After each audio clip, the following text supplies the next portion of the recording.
welcome to Hollywood On-Ramp, the podcast where we interview successful people in Hollywood about how they got to where they are today. I'm Jay Troutman, and today we're going to bring to you a conversation with supervising sound editor and sound designer, Erik Aadahl.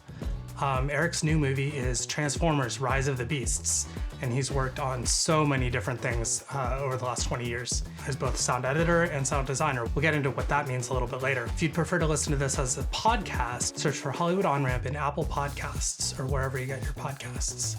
I hope you enjoy this interview with Erik, and if you do, please subscribe so you'll be notified of future episodes. Hi, Erik. Hello. Thanks so much for doing this interview today. We're talking just before the newest Transformers movie comes out, Rise of the Beasts. Is this your 7th Transformers movie? This would be my 7th one. Yeah, I'm one of the handful of people who's done all 7. Yeah. That's amazing. So how did you get involved with Transformers in the first place? So my partner, Ethan Van der Rijn, we've been working together now for almost 17 years. Before we started working together, I knew him kind of socially through New Zealand connections. He had been working for years on the Peter Jackson Lord of the Rings films, and we met around the time he was doing The Two Towers, the second film. And at the time, I was working as a sound designer and also teaching a class at USC. And he came and did a guest lecture with my students talking about creating Treebeard's voice. And so we kind of became friends then, and we're looking for something to work on together. And he was offered Transformers, and the very first one, and then came to me and asked if I was interested in doing the sound design for it. So that was summer 2006. When I got started on that. And and then we've been doing them ever since. That's amazing. So what kind of challenges do you have creating sounds for a movie that you've done so many times? Yeah, so the challenge is to keep it fresh and always try to challenge ourselves in new ways. So sound design wise, the Transformers films are very complicated. You've got, these giant robots. Our goal is that each robot should have its own sonic signature and sound unique. So Optimus Prime, for example, is based on air. He's a semi-truck. So we thought, okay, air brakes. And he's kind of the leader with sort of lofty, noble sensibilities. So air seemed like the appropriate kind of like sonic signature to give him. And then the other characters, Bumblebee, we based on bee buzzes and buzzing sounds. And so every film we've introduced new Transformer characters, and the goal has been to give each one its own sonic signature. And obviously in the new Transformers film, we have got a bunch more characters, including the Maximals, which are kind of animal-based characters. So we had a lot of fun playing with that side of it. And of course, the character Mirage is kind of a key new Autobot character. So giving him his own sound, in addition to Pete Davidson's great vocal performance, was kind of a key challenge in this movie. I remember when we worked together many years ago on The Man with the Iron Fists, and you had done a few Transformers movies by then, I think. And you brought us into your office and showed us how you used some spinning magnets and different things like that to create the sounds of transforming. Putting animals into the mix, what inspired you this time around? The animals was a big part of it. One of my favorite things to go out into the field and record are animals. I'm an animal person. My wife and I foster a lot of animals, so at any given time we'll have extra dogs or cats in the house. We already have chickens and cockatiels and 4 dogs and 3 cats. Recently we had a pig living with us. She's already going into the new Godzilla movie as a character. And so for Transformers, we went out and recorded large animals. The Maximals, we have Optimus Primal, who voiced by Ron Perlman, who's this big gorilla. We've got Cheetor, who's a cheetah. We have Rhinox, who's a big rhino. It's funny, when we recorded the rhino, you'd think they'd make a lot of sound, but really the only sounds this rhino made for us was chewing his food. So we had to use a little bit of creative license with him. But with Cheetor, those are actual like large predator cat recordings. We used a combination of tiger, leopard, puma. We did not get an actual cheetah for it, but we used the feline part of the animal kingdom. And and then for Optimus Primal, a lot of that actually it's a hodgepodge of many different things. One of them is one of my dogs, who has very emotive sounds when recorded at high frequencies and slowed down back in the studio, create really chesty kind of emotive sounds. So, and there is a little bit of primate in there as well, but mostly our own kind of voices for the big chuffs, and some of the design as well for the Maximals was made by Dave Whitehead, who's a great sound designer that we worked with a few times, and as you know, he's working on the new Dune movie as well. So it really was a big team collaboration, putting together all the new sounds for the movie. Supervising sound editor versus sound designer. I know you've taken both of those credits. Could you kind of describe what the difference is, if there is really a difference, and what it is that you really do on a movie like Transformers? Yeah. So the title Supervising Sound Editor is a title that I share with my partner, Ethan Van der Rijn. And what that title encompasses is the supervising sound editor is basically in charge of the sound of the movie. That doesn't include the music department. So that would be the entire team, which includes the Foley department, Foley supervisor, Foley artists, our ADR dialogue supervisor, our dialogue editing team, our sound effects editors, and sound designers. So the supervising sound editors kind of oversee all of that, hire everybody, and kind of are the main interface with the director and the picture department, and then we oversee the mix. A sound designer, sometimes the supervising sound editor will also be, a sound designer. And that's the case for us. We're in the trenches. We actively go and, create the sounds used in the movie, which is what we consider sound design, the creation of new, novel, fresh sound ingredients to use in the film. So not all supervising sound editors also sound design, but we do. That's, for me, my favorite part of the process. The management part, I like to get that over with so I can do the fun part, which is make some sounds.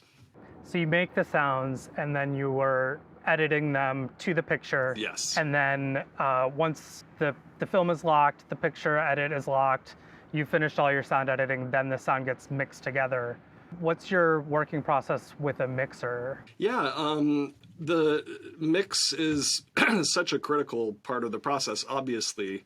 I kind of think, to use a metaphor, I kind of think of, the sound editing as kind of being the composing, as if a music composer were composing an opera, for example. And then the mix, to use the same metaphor, the mix is kind of like what the conductor does.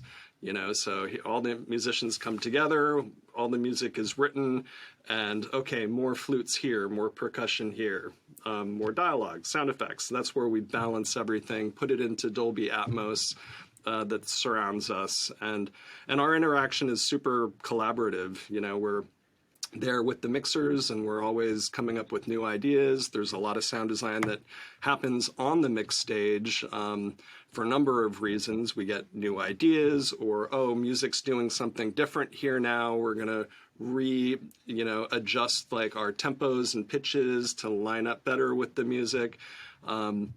New VFX coming in, whatever it is. the mix is kind of where, okay, everything kind of comes together, and you've got just so much time before the concrete cures, and that's where the big deadlines are. You gotta.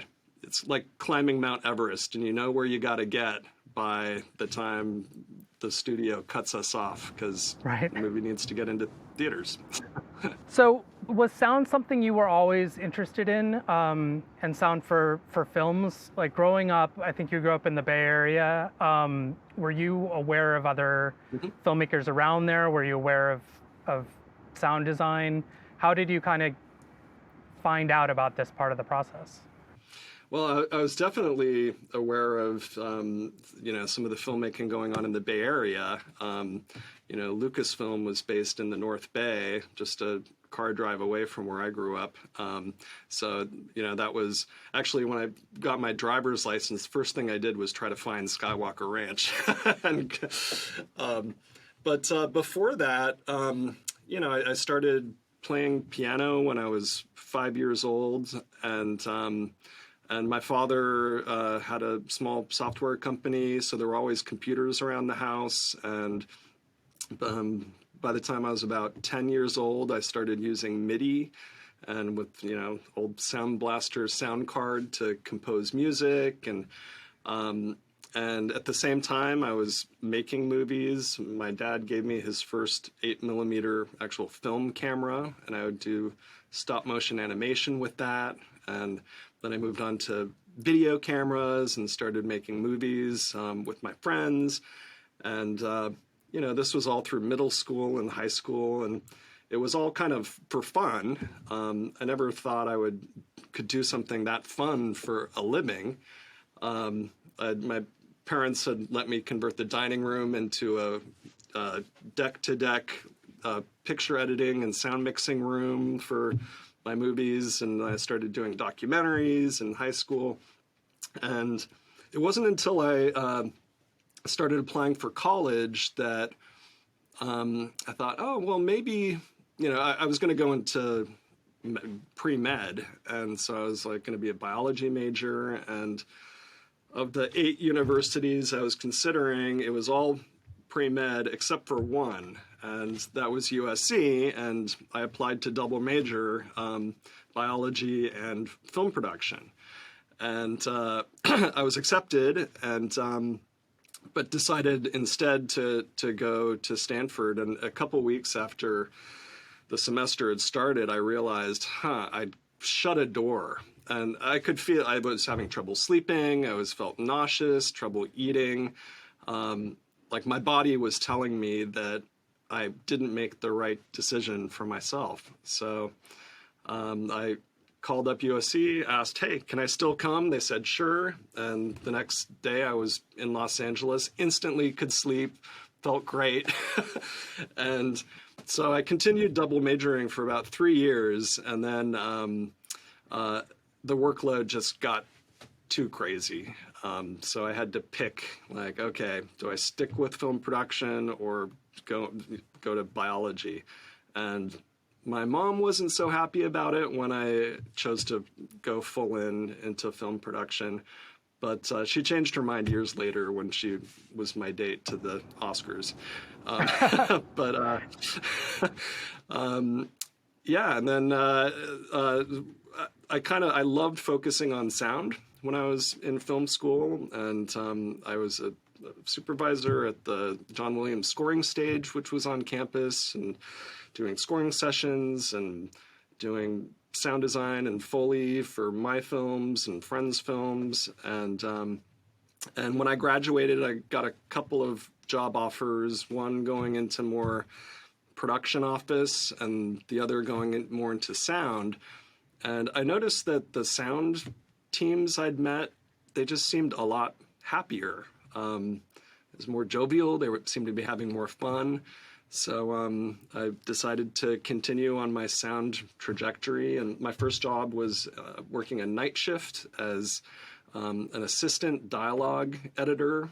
That's what got me into the union. I was doing NYPD Blue, loading production dailies off of Quarter Inch. And did that for a year and then started sound effects editing in television. Very first season of Family Guy, and also the first season of Law and Order Special Victims Unit.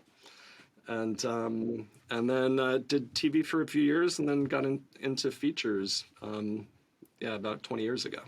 How does that work? I know on the picture side, a lot of people are in either reality TV and trying to get into scripted, or in scripted TV and trying to get into features. And now it's a lot more fluid. But back then, I think it was probably a completely different group of people doing sound for features than doing sound for TV. So how did you navigate that move?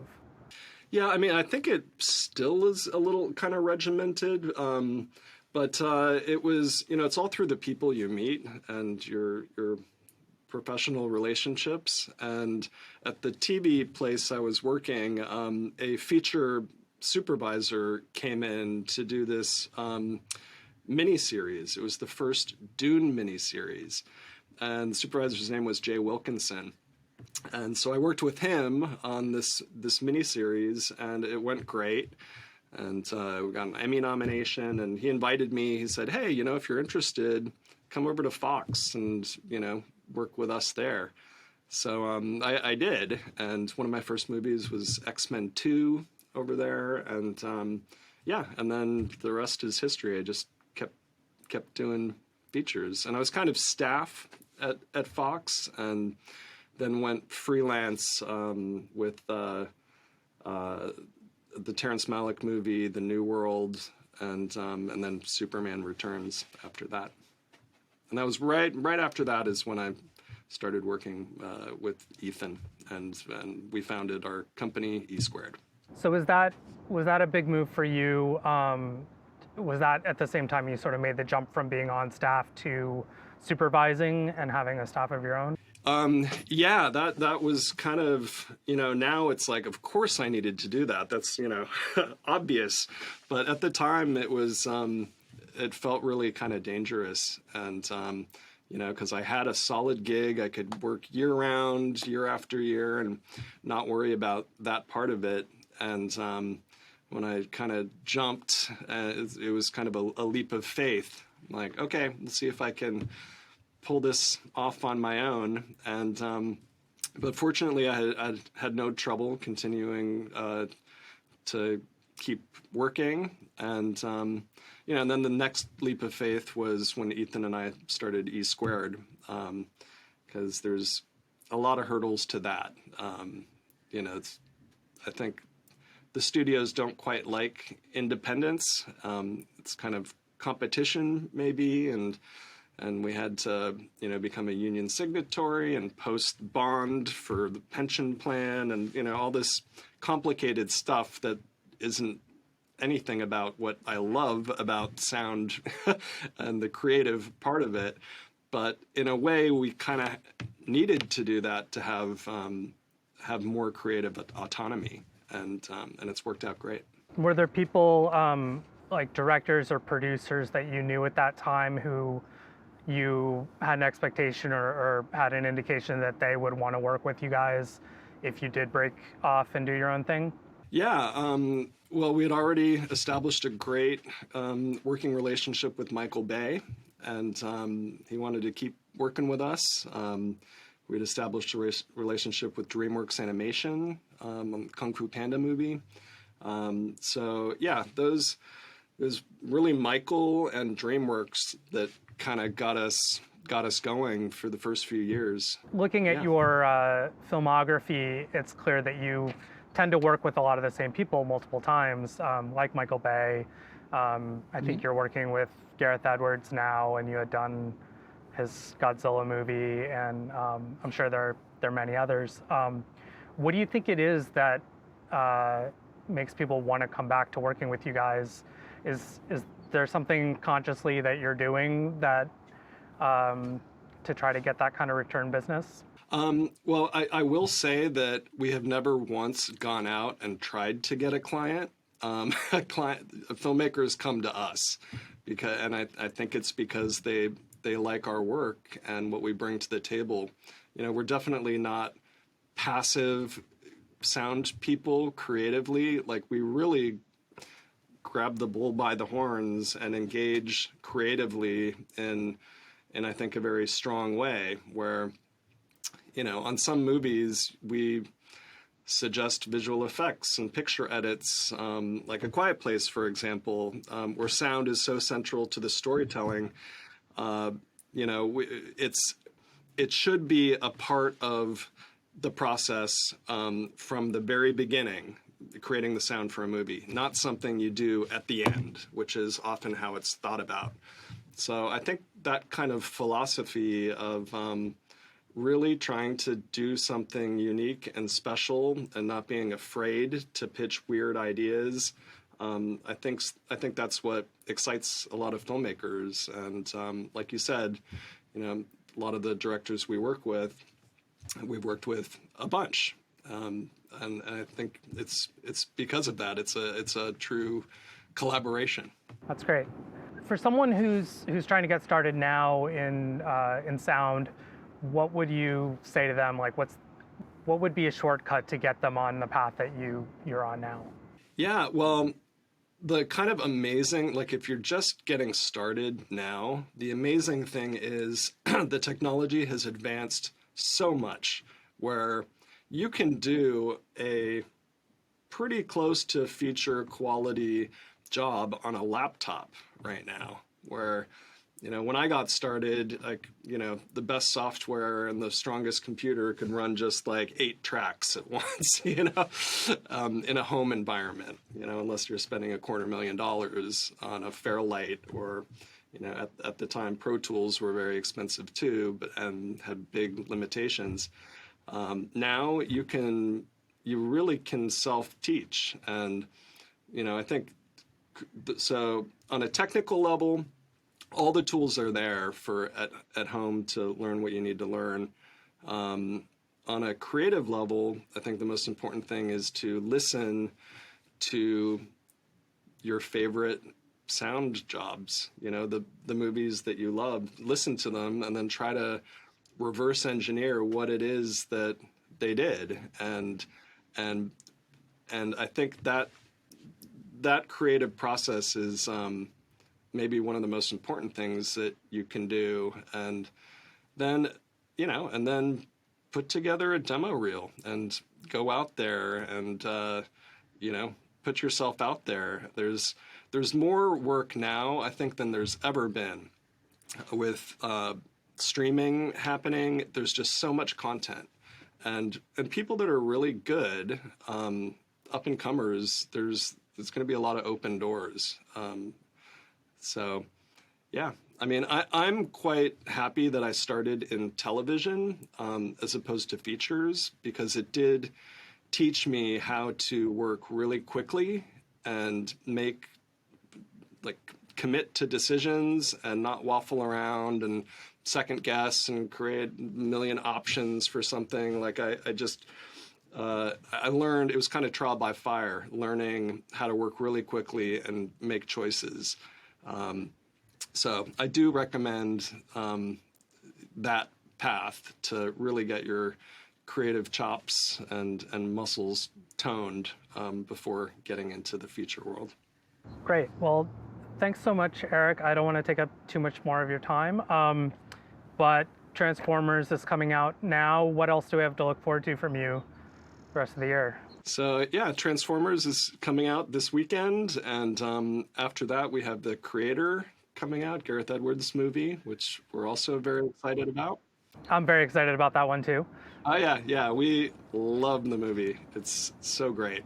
So that's in September, and then we have Godzilla and Kong: The New Empire as well. So a bunch of things in the pipeline.